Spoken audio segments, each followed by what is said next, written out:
गाङा माइके उँच यारावा देखत डर लागेला हो। ए गाङा मैया मथुरा के चमदिलावा देखत निक लागेला देखत निक लागे। कोसिलाई सोसिला दुनो बहिनायारा रे चढे रोवेली हो।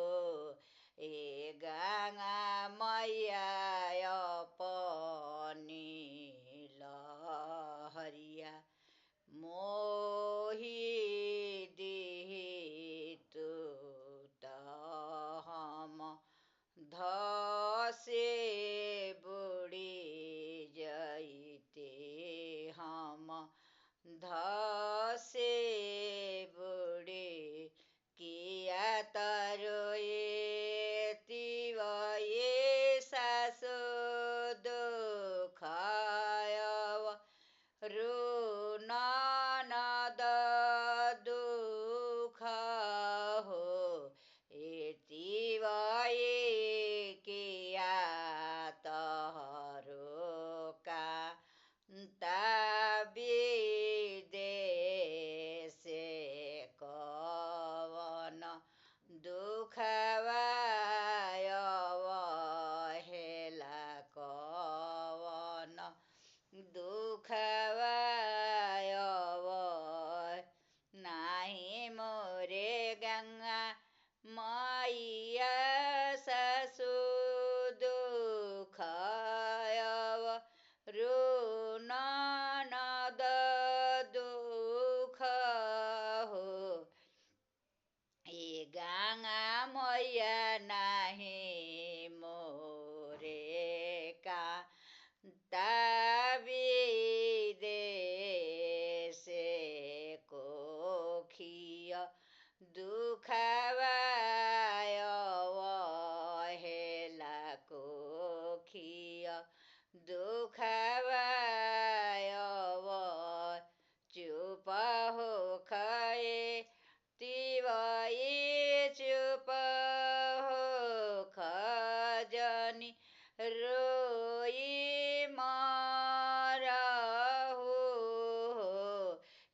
तिवये आपन बलक हम मारबे तोहि जोडावाइबे तोहे जोडावा नुनावा उधार तेल पाए चयवरु के छो पाए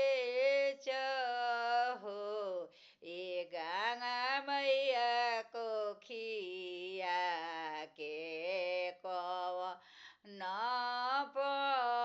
पैचावा बालक भइले दुलम बालक भइले दुल चुप हो खए तिवई चुप हो खजनी रोई मरहु हो।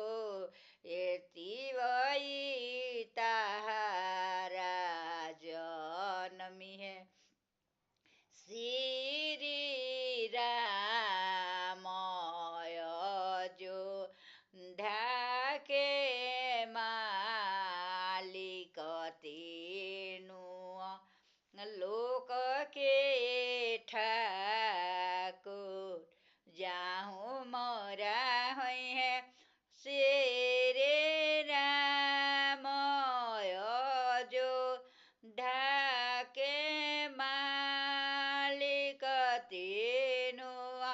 लोक के ठाकुर हो यति गङ्गा मैया यही घाटे बबडी उता